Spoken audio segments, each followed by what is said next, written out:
All right, so we're just back from our trip that we went to two weddings, went to Philadelphia and Milwaukee, and I thought I'd record a video because on Sunday, September 11th, D23, the expo, the Ultimate Disney Fan event took place, and there were a lot of announcements for parks. We're not going to get too much into the other things like Disney Plus and Marvel or Star Wars, anything really announced specifically to those platforms, unless it was kind of mentioned in this parks panel. But we're going to recap the parks panel, what happened, what are we excited for, what are some things that maybe are cause for some questioning or some concerns maybe, and then we're just going to give our overall thoughts of the fan event and this panel in particular. So come along with us. Welcome back to We Met Behind the Castle, and welcome back to the channel. I know it's been a long time since I've kind of uploaded anything that wasn't from last week, so I'm excited to be back, and let's get it started after a long little break, and hopefully I can tell you all about what's happening at the Disney parks. All right, so I am going off of the Disney Parks blog update that they did for the event for the parks panel. Specifically, if you Google D23 Expo park announcements or park recap, or even if you put in Disney blog, it'll actually bring up this page that I'm getting ready to kind of use for these announcements. It'll bring it up first because it is one of the paid ads, I think, by Disney. So obviously you can get to that through the Disney Parks blog normally, but again, they are advertising this page because of the relevancy to yesterday and the announcements that have been made. But to start the event, it started, like, the announcement started at 1:35 Eastern time, because they do a nice job of time stamping when this happened, and you could actually go back to this, I think, and watch it on YouTube. I think Disney has it up as well on their channels, but again, you can watch this event, watch them happen as they do occur, and kind of see the audience reactions. But I'm going to go through everything that they've kind of announced as far as the park panels are concerned. And it's not just the parks, it's hotels, it's also cruise line, and different things like that. So let's get into it. 1:35 Eastern time yesterday, Josh D'Amaro, who is the Disney Parks Experiences and Products Chairman, got up on stage, and they were calling this panel the Boundless Future of Disney Parks Experiences and Products presentation.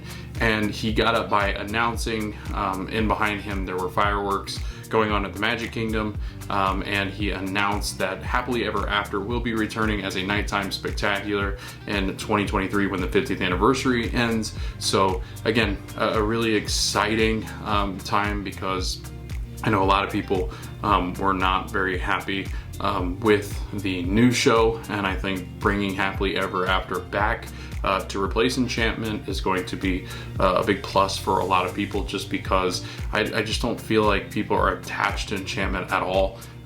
They did add in like a waltz scene because I think they figured out that it was just not sentimental to people. The projections are kind of off with the fireworks. The fireworks aren't as good as I think Disney wanted them to be. And so it's kind of interesting that they're bringing Happily Ever After back, which was a fan favorite and is in the hearts of many the top show that they've ever done. It's usually that or Wishes that they argue about, but both fantastic. So happy that they're bringing Happily Ever After back, because Jordan Fisher singing it, it's spectacular. It's a popular anthem that Disney has used for quite some time, so I'm really excited. I wonder if Jordan knew, because Jordan had been on TikTok kind of hinting at the fact that he wished Happily Ever After would be back, because he's in it obviously, and singing it. But I think them finalizing this I guess this idea and bringing it back to the parks is just a kind of a service to fans, because the fans truly did miss one of the best fireworks shows that Magic Kingdom has ever had. I'm not going to read off too many of the timestamps, but just kind of give you an idea. 1:41 p.m. Eastern time, so there's minutes in between these. They announced that at Disneyland Paris, as part of the grand finale of the 30th anniversary, a new stage show called Pixar We Belong Together will debut in the Walt Disney Studios park. So if you're somebody that goes to Disneyland Paris often, and when that 30th anniversary ends, this is going to be exciting news for you, because they're going to have the Pixar pals kind of up there dancing, singing, and jumping about. They actually have the concept art, and I'm sharing all the concept art over to my, I guess this would be my right, your left, I think. So I'm going to share all the concept art that they've shared on their Disney Parks blog, and you can find that over there as well. But I will post the photo as I'm talking about each one of these. But really cool. I mean, it's got the doors from Monsters Inc. flying around, Mike and Sully, Boo on stage. So really excited for that. I really do want to make it over to Disneyland Paris sometimes. We have not been to any of the other Disney lands in Shanghai, in Hong Kong, Tokyo, or France, so I'm really excited about visiting those. The next one that was announced, and one that is relevant to our friends over here on the mainland in the US, executive producer and Disney legend Jon Favreau joined Josh D'Amaro on stage, and they shared a first look of what it will look like, because Mandalorian and Grogu will be meeting in Star Wars Galaxy's Edge this November at Disneyland Park over in California. Which, I mean, if you haven't seen this trailer, definitely go find it. I'm not gonna do the screen grab of the trailer, but I will put a picture of what Grogu and Mandalorian look like in Galaxy's Edge. Mando actually showed up on stage along with Grogu, and they did the whole Mandalorian theme song, and it was fantastic. I'm looking forward to this meet and greet. I had a conversation with one of the guys that I teach with today that I think Mandalorian is, you can argue with me all you want about this, I think it's the best thing Star Wars has ever done. I mean, I'm excited to meet Grogu and Mando because I love going out to Disneyland, so I think we'll eventually get back out there soon, sooner rather than later, but it is exciting that they will be meeting in Galaxy's Edge. I'm hoping they'll make their way into Hollywood Studios over here in Florida, but for now it's just Disneyland Park in California. So Disneyland then also got to announce with Kevin Feige, who is the president of Marvel Studios, that the Incredible Hulk will be appearing in Avengers Campus in his quantum suit, and they actually debuted this technology. They show what this is all looking like when Hulk is meeting, and also how the suit kind of works, and it's fascinating. If you haven't seen it, Google Hulk costume or Hulk Disneyland and his quantum suit, and it'll actually pull up, because Disney D23 shows the inner workings of what inside the suit looks like for the Hulk. But I mean, it's a monstrous figure. It's going to be a lot of fun. Kind of looks like Baymax in a way, the way that he's kind of built, and the way that he kind of walks is kind of a waddle, and it kind of looks like Baymax, honestly. And he'll be meeting actually at Disney's California Adventure beginning next week, so not too long until you get to meet him in Adventures Campus over at Disneyland. And again, Adventures Campus did replace the Bugs Life area, so that's kind of where that is, next to the Guardians of the Galaxy tower, which is blanking on the name, but Mission Breakout, that's what it's called. So it's next to that, and it's gonna be fantastic. I think meeting the Hulk is going to be cool.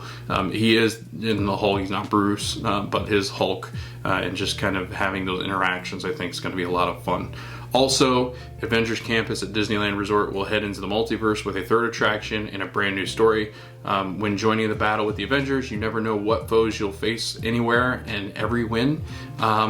More to come on the third attraction, but with this attraction, they've released Thanos, and I'm not a huge comic fan, so I don't really know what the armor is that he's wearing, but I think this is, yeah, like this is definitely Thanos, but I don't know where this comes from.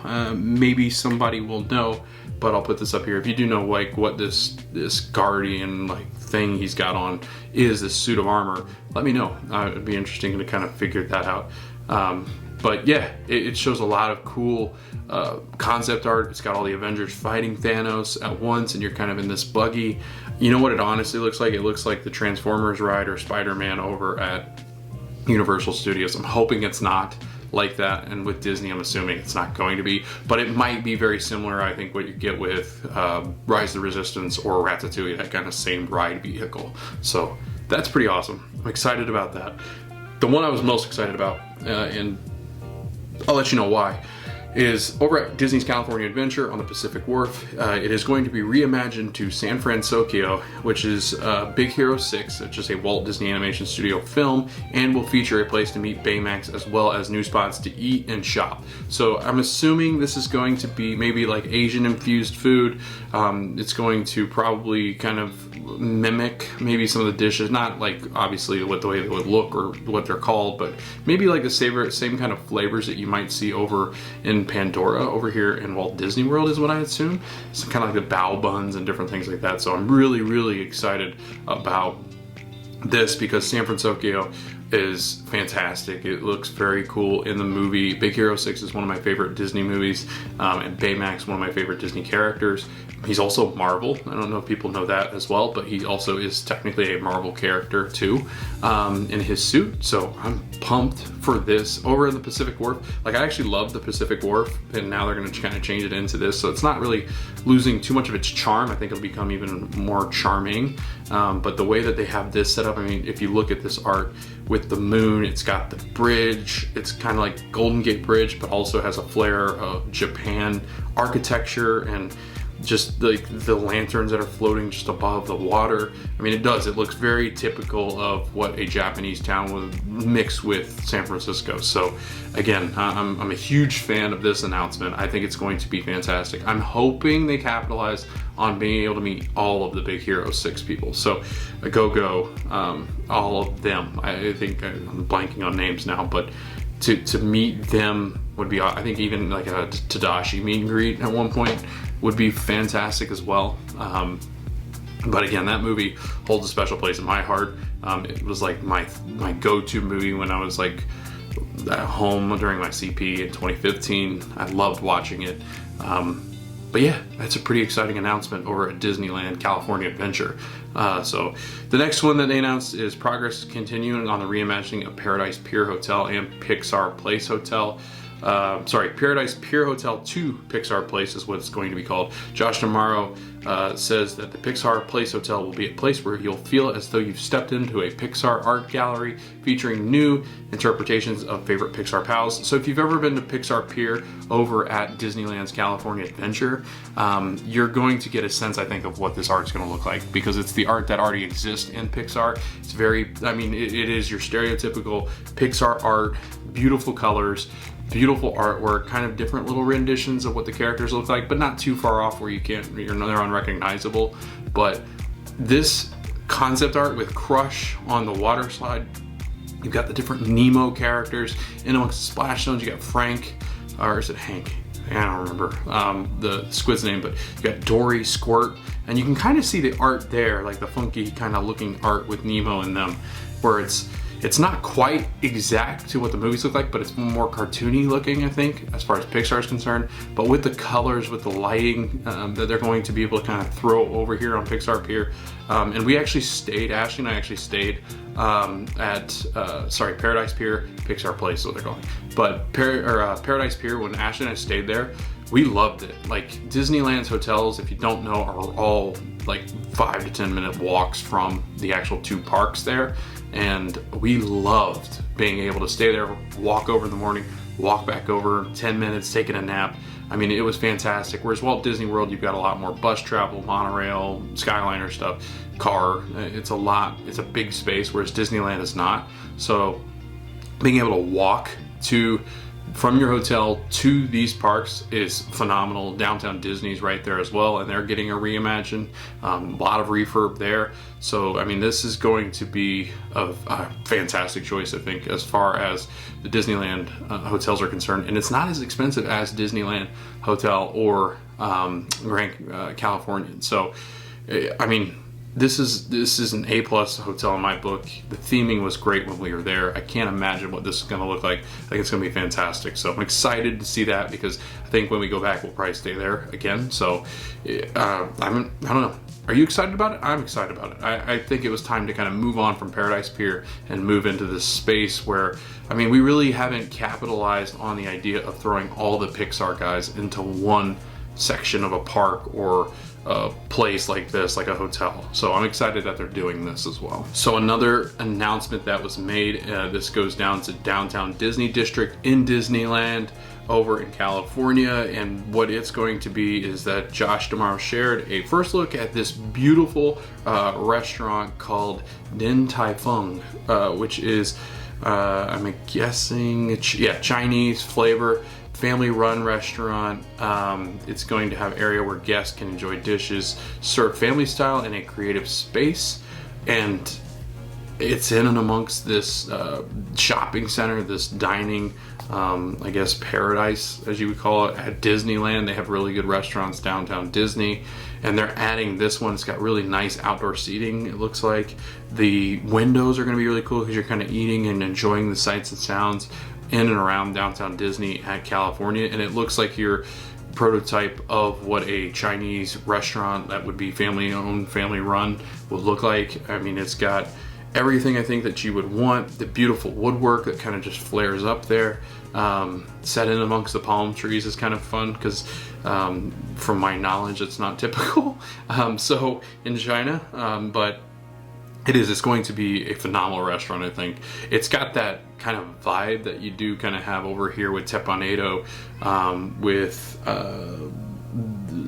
what's it called, Nine Dragons in China for the Chinese pavilion, and I know Teppanyaki is Japan, but it's kind of got that similar Asian artwork and Asian flair to it that I think guests will absolutely love. And I like that, especially because the Asian, I think, population over in California is massive compared to here in Florida. So they're getting a restaurant, I think, and I hope they do well by that culture, by infusing these different flavors and getting a Chinese chef in there and having them operate it and them kind of come up with this menu that just kind of pounces and knocks down everybody else. And it's really cool because they didn't really have a Chinese like style food place that at least Disney runs really over at Disneyland that is kind of up to that bar of like really high. So I think this is that option of like throwing something there that's just going to absolutely take the dining and the cuisine up to a different level at downtown Disney. So I'm really excited about it,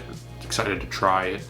And then they're also adding in a Southern California bakery and cafe, which is called Porto's Bakery and Cafe. The bakery is known for its sweet pastries and treats, savory Cuban food, and incredible desserts. So again, more Cuban flair, more diversity, more inclusion as far as the food and the cuisine is concerned. So that's a huge plus. I'm excited about this just because I think that cuisine there is very different. It is a Southern California favorite already, but being Cuban and adding in that cuisine and that idea and just what I think they can offer is going to be unique for that location. So excited for Disneyland and downtown Disney because they're getting a big upgrade in a lot of their food choices and food options, which is great. Also announced, Run Disney races will return to Disneyland Resort in 2024.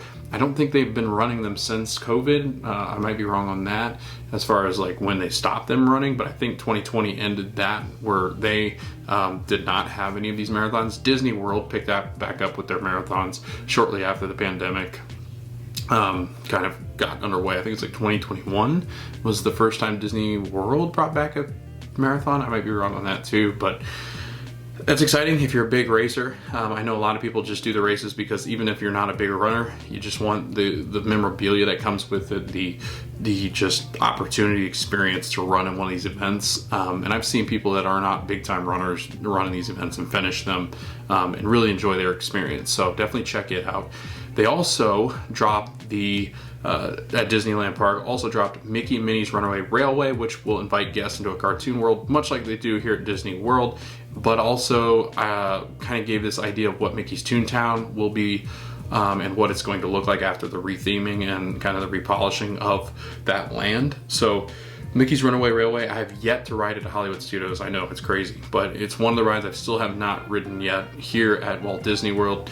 But over in Disneyland, I mean, the theming of this looks totally different than the queue lines would look here at Disney World, because Disney World, it's in the old Chinese theater. This one, they're kind of doing as far as its own building and kind of show building and queue. But Toontown's going to look totally different. I mean, I'm going to put in the pictures here of what it looks like. Much more vibrant, much more colorful, more modern. It's got a big upgrade that I think it really needed. It's going to add all sorts of different elements that you just haven't really seen yet, and it's going to include experiences for people of all ages. So you'll get to meet and greet, you'll get to dance, you'll get to party, you'll get to interact with this land that I think in a way that you've never been able to really experience them before. So very, very cool that they're doing this as well. 2023 is when those are all expected to be up and running, so they're going to open up together as part of that land, and it'll be back. So 2022, we're not too far off from early 2023, so it's coming quickly, and it'll be exciting to kind of see what they've all done to Toontown, because it is a very popular place to visit. Let's see how they did as far as refurbishing. All right, so Tiana's Bayou Adventure, which we had talked about before, it has already been announced. They talked even more about it for D23. It actually got a date-ish, late 2024. Again, take those dates with a grain of salt, because Tron was supposed to open up before the 50th, and obviously we all know what happened in 2020 with the pandemic, and then the delays started to happen, and now Tron, which we'll get into, has been delayed to a different date, and is honestly way behind as far as attractions are concerned. So Tiana's being up next, with Splash Mountain having to close, looks like probably going to be right after the 50th ends is when they're going to close it, and then open the construction and get that started and retheming it. It doesn't need a huge structure rebuild, which is good. It needs more of tearing down some things, putting in things that work better. I think there's going to be a huge emphasis on fixing the tracks, because the boats have been way more susceptible to sinking, especially here at Disney World. There's been a couple that have gone under, and it's not deep water, but it can ruin your clothes because you could be soaked. But again, it'll be interesting to see how quickly they can kind of close this and open the next one, because it's going to be a lot of retheming rather than just tearing it completely down and starting anew. It's going to be the Splash Mountain ride through. It's just now going to have maybe a little bit different turns and twists, but for the most part it's going to be the similar ride experience. However, it's going to be rethemed to Tiana's Bayou Adventure, and several members of the original cast will return to lend their voice to the attraction, including Anika Noni Rose as Tiana, Bruno Campos as Naveen, and Michael Leon Woolley as Luis, and Jennifer Lewis as Mama Odie. So all the original voices are going to be in this, which is very cool, because we don't get a lot of that sometimes. I know, for instance, the first one that popped in my head was Buzz Lightyear is not often done by Tim Allen. It's actually done by his brother, or son, I think it is, maybe. But it's usually not Tim Allen that does the video or the voices for Woody, or sorry, no, Buzz, not Woody. And I think Hank does Tom's lines for Woody. So it's interesting because it'll have that sound. You'll be able to, feel really like you're in that movie, and it's finally happening. Tiana is getting that representation that is so very important for people. I actually just had a conversation with one of my students that was talking about how important it is for her, because we were talking about D23, and she said how important it was for her to have somebody that she can look up to, because we were talking about Little Mermaid, and then she was talking about Tiana's and talking about just how much that means to her, is having representation in Disney movies and the parks. And so it's very important that, people that are African American females or males or whatever it might be, African American people are getting representation with Tiana's Bayou Adventure, which is great. So I'm really happy about it, and I think this thing is going to be beautiful. They did some concept art, which I'm putting in here now. And look at the lights, look at the plants, look at the floral, the sounds, the sights. I think that you're going to be able to place it in with the bayou. I'm hoping smells is a big thing too, because it's kind of, she's got her restaurant, Tiana's Place. So I'm hoping they can infuse all sorts of different cool things in here that you don't normally get. All right, so the next thing that they did was move on to Walt Disney World. They kind of transitioned, because Tiana's going to be at Disneyland and Walt Disney World, but then they transitioned over to Disney World, and at Disney World Resort, an all new nighttime spectaculars planned for Epcot during Disney's 100th anniversary. So if you didn't know, the Disney company is 100, and is turning 100. So the next year is going to be focused mainly on no longer Walt Disney World 50th, but the company's 100th anniversary, which will be very cool. They're going to have unique merchandise that they announced at D23 with like some of the merchandise that they've leaked. And it's going to bring in new celebrations, new parades, new nighttime shows and spectaculars over at Disneyland. At Disney World, this new show at Epcot will debut later in the year. So in 2023, which is going to be a continuation of the park legacy and inspiring nighttime entertainment celebration, so that should be a lot of fun on World Showcase Lagoon. Also, the next major milestone in Epcot's multi-year transformation will include the completion of World Celebration Neighborhood, which is that main plaza area, in late 2023. So we are about a year away from that main hub being ready for Epcot, but things are starting to open soon for that hub. So again, it will seem like a long time kind of waiting for that to happen, but once it does, I think it's going to be spectacular. It is very beautiful. It has changed some, so if you've seen the original concept art, it did change quite a bit because of, I think, just the ideas and behind it just fell through because of COVID, but it is now an upgrade to this current concept art, and it looks different, but I think it's going to be beautiful. A lot of green, a lot of different colors infused, but it is a much needed upgrade, I think, for Epcot. So I'm excited to kind of see what that central hub looks like. And it's also going to have the statue of Walt Disney called Walt the Dreamer, which I'll put in a picture of here. And yeah, it's going to pay homage to Walt and the company. And I think it's fitting for their 100th year celebration to open this and have those dedicated statues for Walt Disney. So it'll be interesting to kind of see what that hub looks like as it does get completed. Journey of Water, which is inspired by Moana, will open in late 2023 as well, inviting guests to follow the story of water on the planet. They did release the big green, I think it's is it Moana?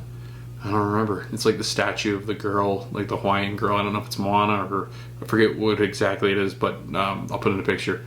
And so she's there, and it's a massive structure. So I think that's going to be a lot of fun to kind of look at. And we can see the progress currently. We're going to go out to Epcot here soon.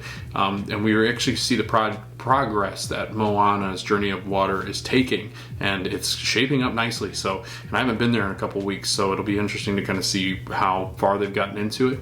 Another thing that was announced for Epcot, and this made a lot of people very excited, by the end of the next year, you'll get the chance to meet Figment once again. Fan favorite character will be popping up and meeting guests by the end of 2023 as well. I'm guessing with this new hub area, there's going to be an area for him to meet, and I think that's where he'll end up being. So lots of fun, very cool. Maybe Dreamfinder comes along eventually as well. Another thing that was announced was at the Haunted Mansion, the Hatbox Ghost will materialize in 2023 in Magic Kingdom Park at Walt Disney World. So he's going to have his own little section. I don't think they'll really have to do much as far as the ride's concerned. So I think they'll just put him in and then cover him up. So I do think there won't be much as far as refurbishments are concerned. Maybe they'll shut down for a week or two to kind of get him implemented and put into the actual attraction itself. But that being said, I'm excited. He's one of my favorite things in Disneyland over in their Haunted Mansion. So I'm really excited that they're bringing the Hatbox Ghost here to Walt Disney World and Magic Kingdom. Tron finally got a new date. It's going to open in spring of 2023. And I was expecting this, I think, way back. There's a couple of videos where I did Magic Kingdom. I think this was when I did like a ride through for the ticket and transportation, and we also went to see Halloween decorations. I think I said then that Tron, I thought, was going to open in spring of 2023 or summer of 2023, and it's pretty accurate. They're going to open in 2023. They've been doing test cycling through the ride, so the track's done. The interior, I imagine, is close to done, because the interior, I think you would have to kind of understand where that vehicle could fit. I'm sure there might be some lighting and different effects that they have to do still, but I'm assuming they're doing the ride through just to see where the bike ends up being, and the colors and the lights and the sounds and different things like that they kind of have to sync to the ride itself. But none of the outside really is done as far as like floral, like putting down the groundwork or whatever the theming is going to be outside of the attraction. It's not close to being done. So I think that's what's been delaying it now. I'm assuming that before they it just was a matter of workforce and all sorts of different things as far as labor is concerned, trying to get that thing done. And it is finally, after I think it's been it's going to have been around 3 to 4 years. So again, a big delay, but things happen. Sometimes it happens. Luckily, I think Magic Kingdom didn't suffer as much because it has a ton of attractions already. So this is just adding another luxury attraction, I guess you could call it, for guests. So I'm excited to see it. and it looks like one of those rides I'm gonna be able to ride. Like, it doesn't look too like it doesn't do any inversion or anything like that. It looks smooth. It looks like one kind of like Hagrid's, where I can ride it, do it once, and then be good. But it doesn't look like it's too crazy as far as twists and turns are concerned. The next thing that was announced, they went out to sea. The 6th ship in the Disney Cruise Line fleet, the Disney Treasure, will set sail in 2024. The Imagineers have dreamed up a new concept inspired by the theme adventure, celebrating Disney's lifelong love of exploration. The Grand Hall is inspired by a grandeur of mystery of a gilded palace, drawing on real-world influences from Asia and Africa, paying homage to the far-off land of Agrabah. At the center signature statue will feature Aladdin, Jasmine, and their magic carpet. So on that Disney Treasure, you're going to have the Aladdin-themed grand open or grand entryway that you would normally have on the cruise ships. I'm excited about this for people that love to cruise, because I think the Wish is great. The Wish has a lot of pros, some cons that I think Disney didn't really anticipate, and there's actually some pushback as far as the cruise ships are concerned. I think this one is kind of that right of, like, we might have not done everything exactly how you wanted. Maybe this one's more geared towards servicing the fans again. I don't know. I've never been on their cruise ships. Maybe eventually one day. We're just not, like, I get seasick, and I'm afraid if I get on there, I'll be sick the whole time and I won't enjoy it. It kind of makes me nervous. So I'm interested to kind of see if there's ever a point where we do it. But the more they keep adding to these cruise ships, and I've heard that the Wish, the one good thing about the Wish is that you don't even feel like you're on the boat. It feels like you're just in a hotel that floats. But again, I'm interested to kind of see what they do with for cruise ships, and the more that advanced they get with the technology of it not rocking a ton and doing a lot of things, the more enticing it becomes, just because I've heard the experiences and the guests and the interactions, and the cast members are fantastic. I've heard the cast members are almost world class, so it doesn't shock me that so many people are like following the cruise ships and always going on cruises with Disney because of how well they're themed and how well they take care of you while on the ship. Then they announced Disney Cruise Line, for the first time ever, is bringing the magic of Disney Vacation to families and fans in Australia and New Zealand during this limited time cruise that immerses guests in Disney, Pixar, Marvel, and Star Wars stories beginning in late October of 2023.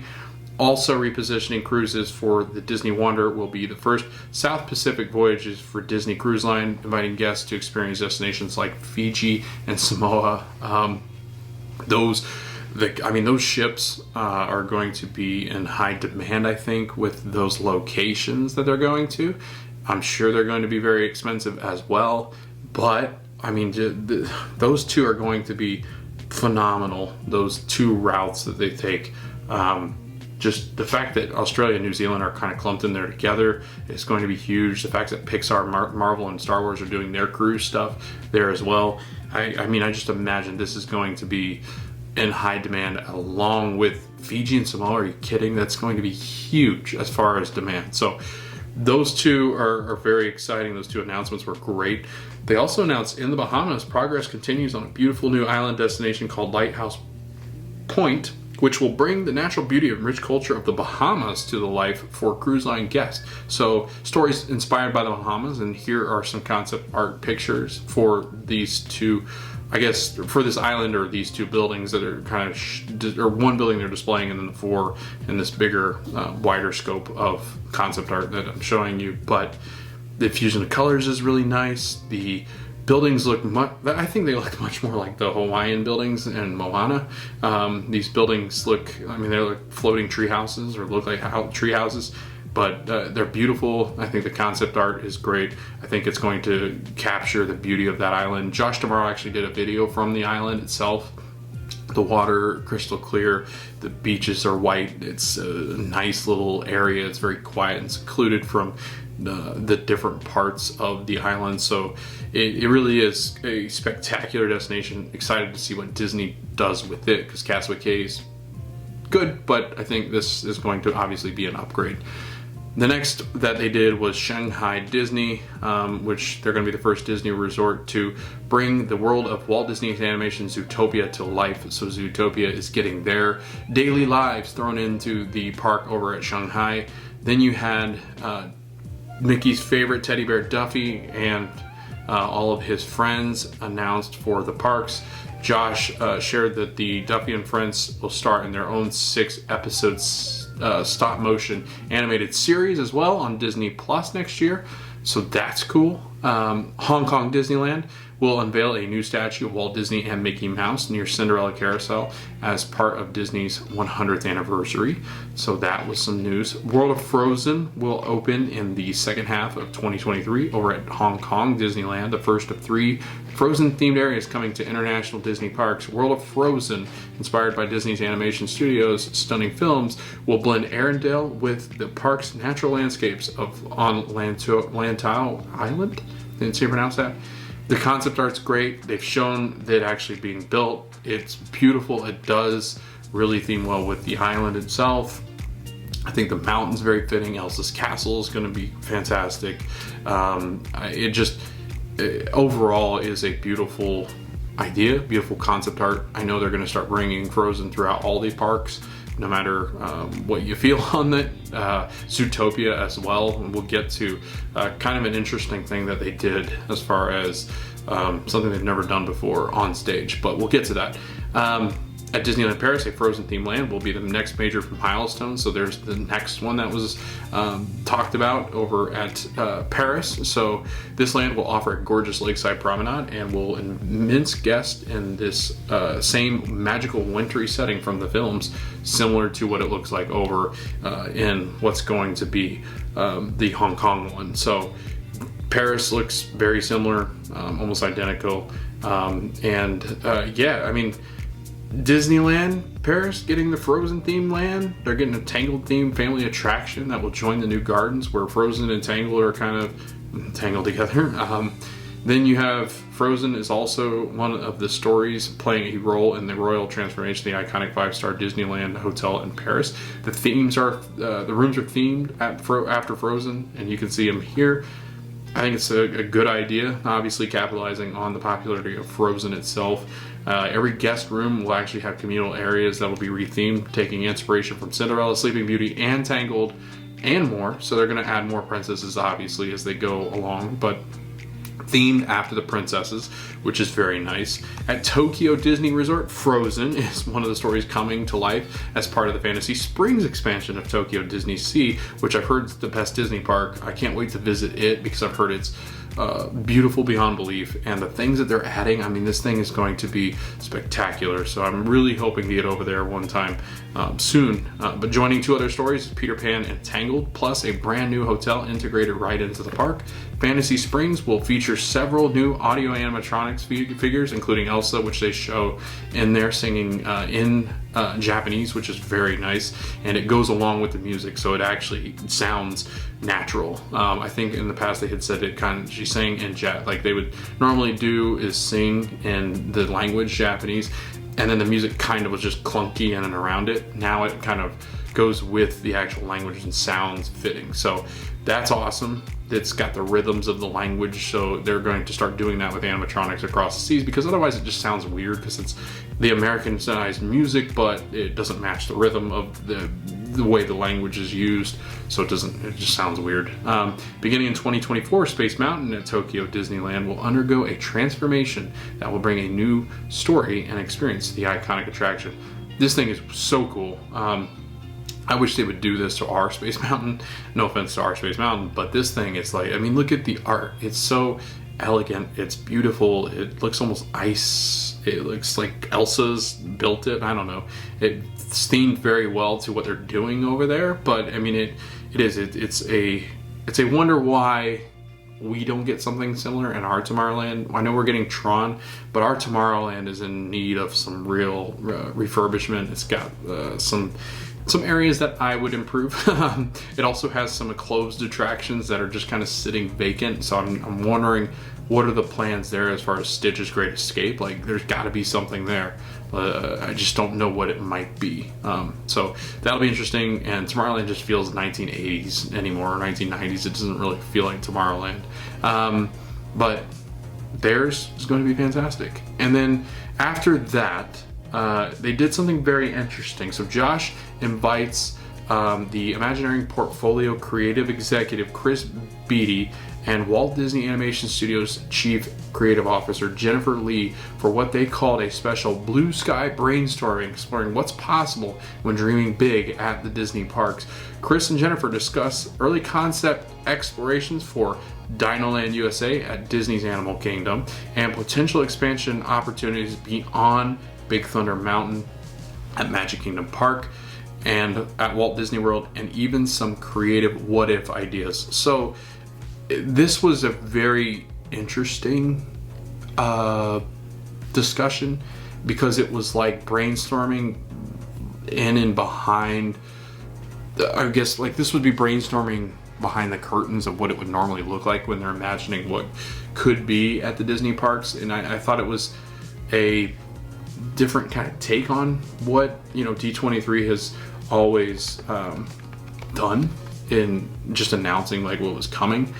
They took this and before Josh does get up and he says, you know, just because we're talking about this doesn't mean that this is happening. That's why this panel was called A Boundless Future, because they were talking about how after the pandemic, or before the pandemic, they canceled a bunch of stuff. They had to kind of reevaluate their expenses and different things.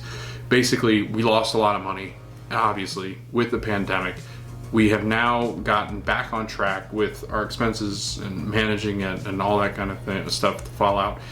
And he portrayed it as saying that Disney is back to doing what they do best and reimagining things and really giving guests the experiences that they need.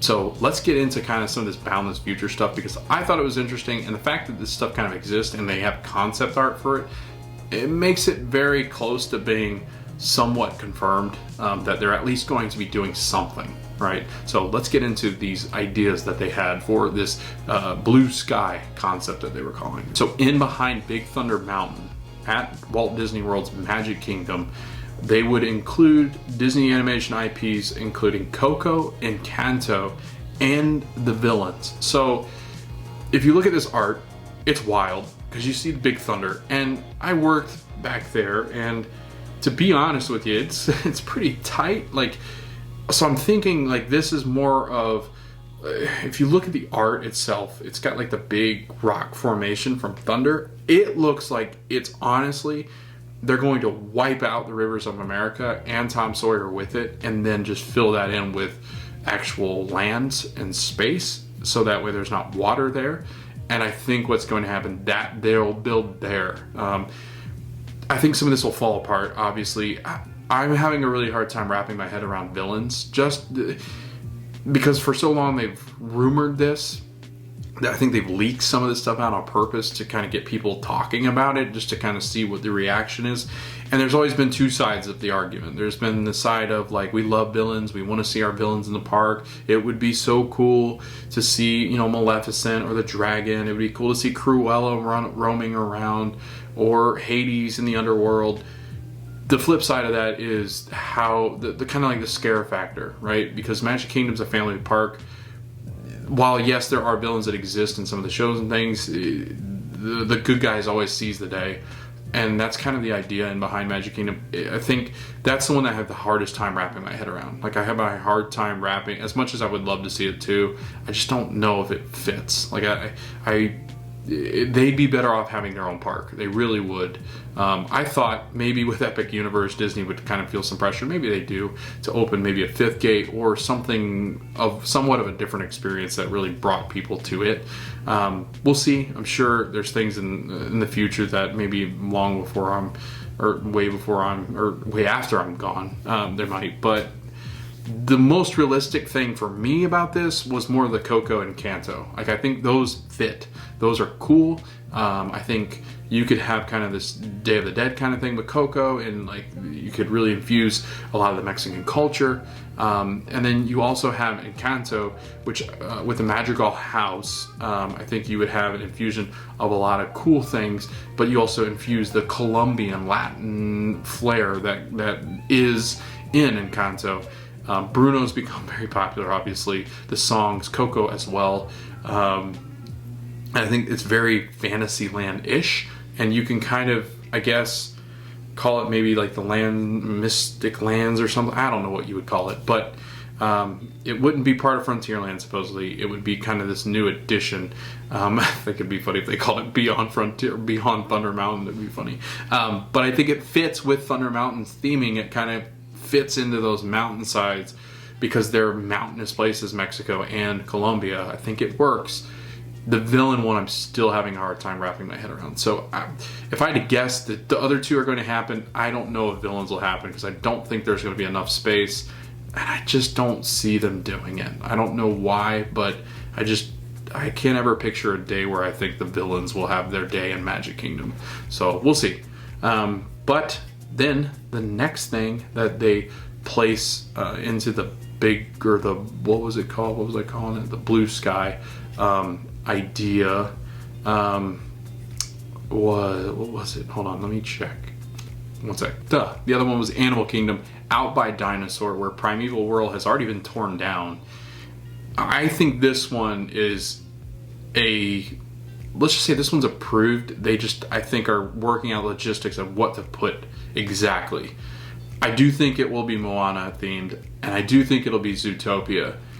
Whether they can fit another story in, or whether they're just trying to decide which goes where, and like the logistics and rides and what they're going to put back there. I think this one is almost confirmed in a way. Like I do think this has progressed for far enough to where they're like, yeah, I think this thing is going to happen. Because why else would you tear down Primeval World? I know it was maintenance. I know there was a lot of maintenance behind it. I know it was dangerous. It was a lot of different things. But why? Like, why did you tear that down with no idea what to put back there? And the fact that they didn't really fill in that space yet with anything. They've just kind of left it with construction walls. I think this is more of them saying, yeah, this one's coming. We just don't know the exact details yet. This one felt way less far-fetched than the Magic Kingdom one. The Magic Kingdom one seems like they just threw this idea out here hoping that they can do something, and they might do a couple things with Tom Sawyer eventually. But this one felt much more of like, yeah, they could do this. I could totally see this. The one that's confusing, I guess, is Moana at Animal Kingdom. I think because of the land and stuff and just kind of like the greenery. That's why they put her here. Definitely Zootopia, I get the idea of animals being in Animal Kingdom. Where else would you put them? Maybe Fantasyland over near Tom Sawyer, or maybe you put them in Tomorrowland. I think it fits here well too. And I know a lot of people are saying, well, Zootopia is not really about the animals. It's more about like societal issues and discrimination and racism and all this other stuff. But they're told through the lens of animals to help kids, I think, understand the deeper meanings and behind it as they do get older and can understand that kind of stuff. But the Moana one, kind of confusing, but it looks like, when I'm looking at it, it looks like they would have a Moana ride which would be kind of like where it's those little, I think they're like coconut things, the army things, and they have like I don't know what they're called, but like they're little things that attack, and then they have Moana like little sailboat things as like a Dumbo ride. And then it looks like they have a water ride, like a flume ride for Moana as well, in the concept art. And then it's got Zootopia in the back, and you can't see really anything besides Zootopia. So I think it is one they're progressing on. I think it's one that could happen. I think it will happen. I would not be shocked to see the Dino Land USA being absolutely gutted. Which guts me because I really love Dinosaur, but I do think it would be gone as well. So those are the two things that they really shared as far as Disney World are concerned, and just kind of like that idea of blue sky, meaning there's so many opportunities out there. Here's some of the things that we talk about that I think could be cool for guests to see. And while it was cool, it definitely causes rumors to happen, obviously. I think both of them, to an extent, happen. I think this is just throwing this out there for fun, kind of seeing early stages of concept art, what that looks like. But the fact that they've spent time on concept art, the fact that they even mention it to guests, definitely makes me think that Tom Sawyer Island's a goner, and so is Dino's Land USA. It's really kind of a shame because Tom Sawyer's just cool. I think it's not necessary. You could get rid of it and add this other stuff. It'd be really freaking cool, but Dino Land, I know it's close to a lot of people's hearts. It's been there since Animal Kingdom's been there. It's kind of that attachment to dinosaurs. People love dinosaurs. So it's kind of hard to part ways with this, knowing what's coming is not dinosaur related. But I don't know. I love change, so I'm all for it. For instance, Splash Mountain. What the heck? Is Jane here? Yeah. Splash Mountain's my favorite ride and attraction. Oh, there's a Wrigley. Splash Mountain's my favorite ride at. You can't see him. There's a Wrigley. Hi, buddy. He said hi. I would like to give you my thoughts on Magic Kingdom's Beyond Thunder Mountain. I don't like it. Oh, Bubs. You're so cute, Wrigley. There's Jay. But yeah, my favorite ride is Splash Mountain at Magic Kingdom, and it's getting replaced by Tiana's, and I'm more stoked for that ride than I have been for... I'm more excited for that ride to open back up than I am for Tron, that I've been for Guardians. Like, I am very excited to see what they do with Tiana's Bayou Adventure. And so I'm all for Moana coming in. I'm all for Zootopia coming in. Because people cannot lie. You love those movies. You love those characters. They can teach you very valuable lessons. Hazel agrees. Hazel, are you excited to maybe have Moana and Zootopia and then Encanto and Coco? Yes. That's good. I'm so excited for you. Zootopia especially. She'd love Zootopia. How did you know I was behind? I could hear you walking. But yeah, so all this exciting stuff. Parks panel, D23, September 11th. It was yesterday, Sunday. This video you're watching probably is on Tuesday, September 13th. It was a good Parks panel, I think. I know a lot of people ripped it because they're like, there's not a lot of announcements. There was a ton. Like, there were enough to get me through and really excite me for what is to come.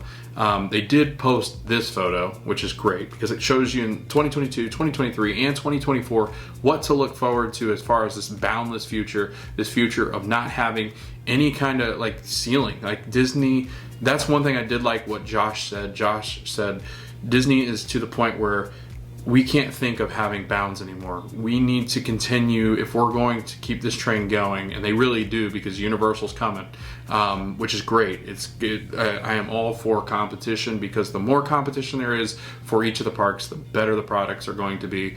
And with the boundless future, Josh said we've got to stay diligent and we've got to stay focused on what's next, right? And I love change, so I'm all for it. But the things that are coming, 2022, you've got Cruise Line Australia, Cruise Line New Zealand, Fantasmic returns. You got Believe, Sea of Orleans.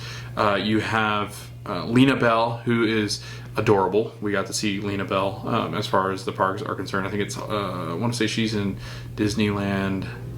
Blech, I can't read that. I think it's just Shanghai. I don't remember. Guardians of the Galaxy Cosmic Rewind already happened. Disney Wish was there. Hulk is at Disneyland now. Disney Me. You got Galactic Star Cruiser that already opened. The Avengers Campus already opened. Eudora's Chic Boutique. And then you have Mandalorian and Grogu popping up at Disneyland in the next couple of months. So that's awesome. You have Disney Village Transformation, Disneyland. I think this is Paris. Mickey's Toontown. You got the villas at Disneyland Hotel, the Hatbox Ghost at Walt Disney World, Mickey's Runaway Railway at Disneyland. You have Journey of Water over at Walt Disney World. You have We Belong Together, a Pixar musical review. You have 100 Years of Wonder activations, which is Disneyland's new show, fireworks. You have Tron Light Cycle over at Walt Disney World. World of Frozen at Disneyland Hong Kong. You have World Celebration at Epcot. You have Disney Sea Fantasy Springs, which will be beautiful. And then you have Disneyland Hotel Transformation. You have Tiana's Bayou Adventure at Disneyland and Disney World. Lighthouse Point is opening. Cotino, a storytelling by Disney Community. And then you have Disney Vacation Club, Polynesian Village Resort coming, their tower, and the Disney Treasure. So I think good, right? I don't think as awful as people are making it sound. While there aren't like the Bob Iger kind of years where you have so much to talk about that you're like, oh my gosh, what is open anymore, because he's constantly adding more. I will say too, Disney has done a good job with Disney Plus and with the Marvel expansions, the Star Wars expansions, with some of this other stuff that they're getting their hands on as far as Fox is concerned. they're doing so much in entertainment right now that I think the parks are kind of taking the back seat. Which, I mean, to be honest, it's going to happen. You're going to have years where the parks aren't doing as much, but think about it. You can't just keep building things, so, and you don't want to keep tearing things down. So there is going to be moments and lulls of when the parks are busy as far as building and creating. But with that being said, look at the things that they're going to be doing with interactive pieces. Look at the things they're also going to be doing with sports, entertainment, media, social media, interactive Magic Band stuff, hotels, Disney Vacation Club, hopefully a revamp of different things for annual pass holders. But I think there's a lot of other resources being poured into different avenues right now, and it's not the parks. And while the parks are their big time products as far as what people really just latch onto, I do think the cruise lines are getting a big boost in the attention they're receiving. I think there's going to be more emphasis on that. And obviously they haven't announced everything. Like, there are still going to be things they're announcing in between these years as well. So don't forget about that either. They might not just have been ready to announce them just yet at Disney, at D23, but they're coming. Changes are coming, whether it's to the parks, whether it's not, it's fine. And eventually, maybe 25, 26, 27, you're going to get a lot more announced. And that doesn't mean in 2023 and 2024 other things can't happen. This is just what they have right now on the plate, because sometimes these other transformations might not take as long. So again, be patient. We all love the product.